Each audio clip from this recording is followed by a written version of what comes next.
Ampak če uporabljaš AI, a ni to malo tako nečloveško oziroma malo robotsko? A to potem pomeni, da če imaš avto, da zmeraj psa potem pelješ na sprehod z avtom? Ne, valjda, da ne.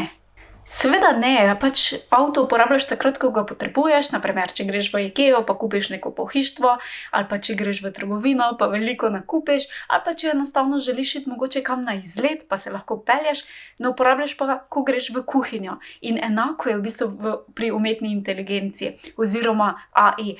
Če uporabljaš takrat, niso torej nadomestilo za tvoje možgane, so pa en lahko super pripomoček.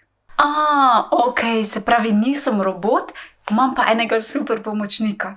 Ja, umetna inteligenca oziroma AI ni tvoj šef, ampak je lahko samo odličen pripomoček, ki ti lahko prihrani ogromno časa. Če pa še vedno vztrajaš in ne želiš uporabljati umetne inteligence oziroma dodatne pomoči, pa je to približno tako, kot da imaš en taki pametni telefon in ga uporabljaš samo za budilko.